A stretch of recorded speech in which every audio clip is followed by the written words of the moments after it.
Hello, I'm Claire from Wild Ginger Running, and here are my top 3 tips for running in the snow.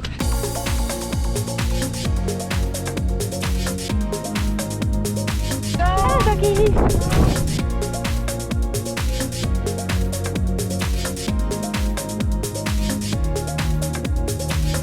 Firstly, I would say wear some sunglasses, even if it's not sunny.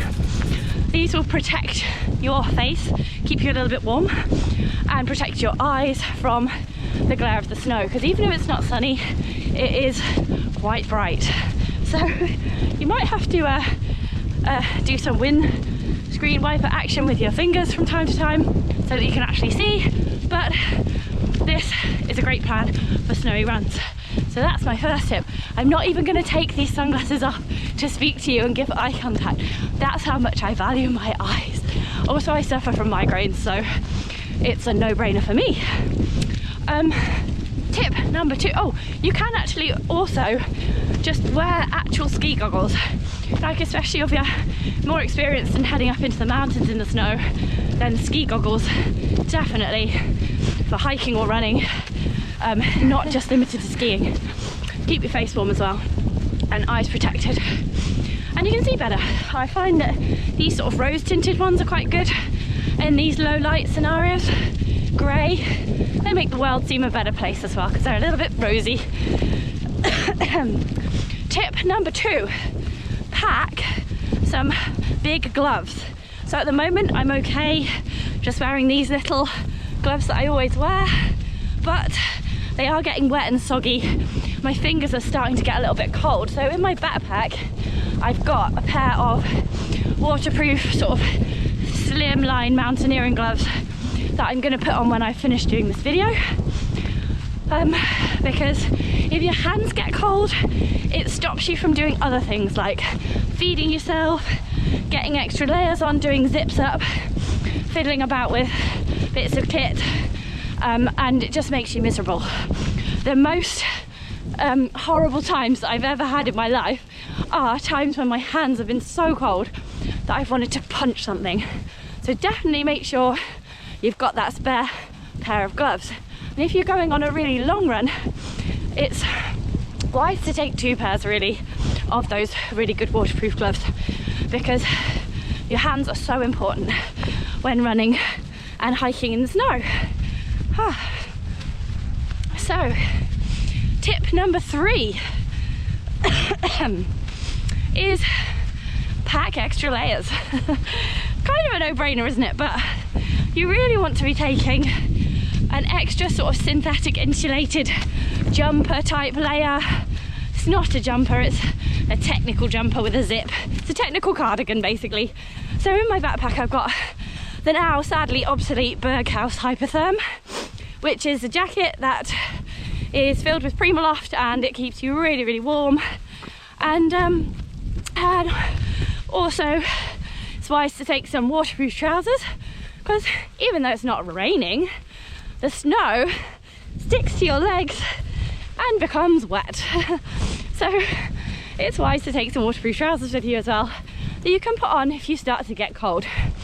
The other item of kit that you might have in your bag is a pair of Yaktrax snow grippers or some Microspikes, which are like small lightweight crampons for running shoes. And I'm not wearing a pair of these today and I haven't packed any because it's kind of warm. So it's snowing right now, the snow's really powdery, it's muddy, so it's better suited to wearing just a normal pair of grippy trail running shoes. Probably up the grip for this type of environment.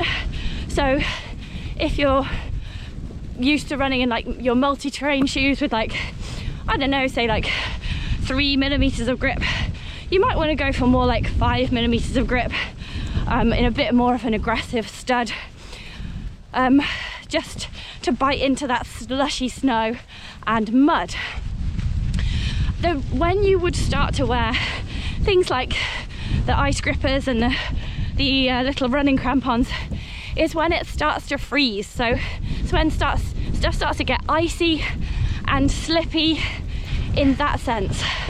You also might need to wear them on pavements, because pavements, when people walk on the snow there and it's cold and it starts to form ice, the compacted area where people start to walk can become really icy. So that's when you'd need to wear that type of extra snowy, icy grip on your feet. But if you're going off into trails like this where it's just soft powder, then you don't necessarily need them. If you're going on a longer run where it might start to get colder later, like I'm just out for a little 1 hour loop here, and the forecast isn't set to change, then I haven't packed any. But if I was going off into the mountains and I didn't know what the upcoming snow conditions were going to be, I would definitely pack my microspikes. I do actually have a 4th tip, I lied, it's not just 3 tips.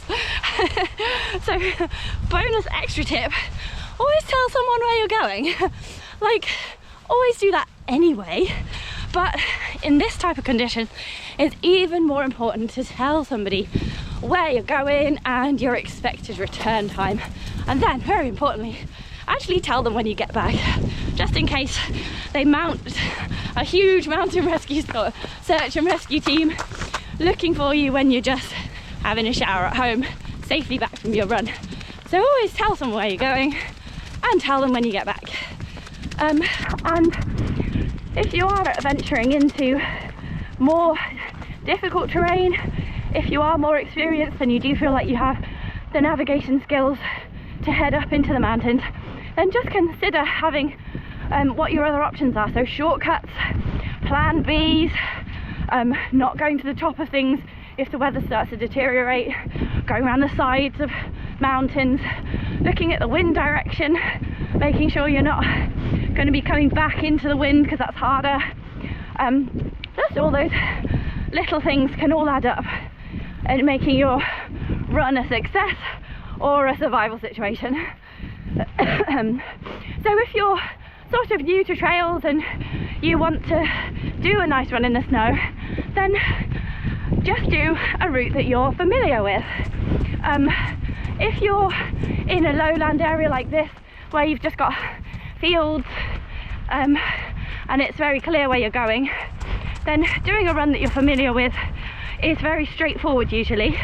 However, if you live in, like, say the Peak District and you've got a route that you're really familiar with, then under snow conditions it can turn into somewhere that you feel like you've never been before. So in snowy situations, it's really wise to take a map with you, or at least take one of those mapping apps with you on your phone. Make sure your phone's fully charged before you set off.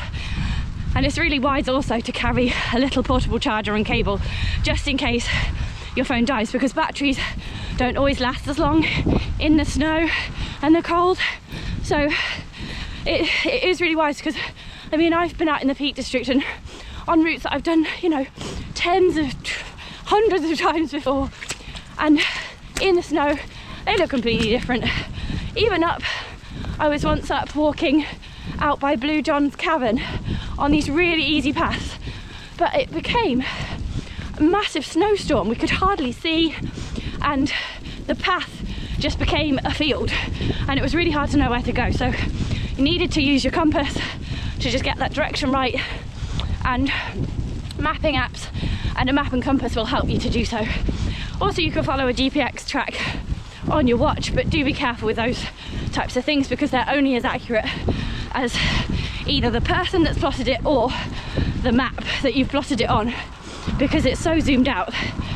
If you click a tiny bit to the left, you could be off a cliff. So do take massive care in those situations. Safety first, people. So yeah, if you're a bit nervous, stick to low level, stick to routes you know with really clear landmarks. Like, I'm just basically handrailing this hedge the whole way, can't really go wrong. And then there's various roads that I'll cross, and it's a very straightforward route. So always on the side of caution in the snow is what I'd say, but don't let that stop you having fun have fun, throw some snowballs, take your dog with you, take your kids out sledging and do hill reps on the sledge slope like an absolute loon, with all the teenage kids looking at you going, what the hell is she doing? Do that, do it, make the most of the snow and have a wonderful, wonderful time in this Easter wonderland. Have a great run in the snow, everybody.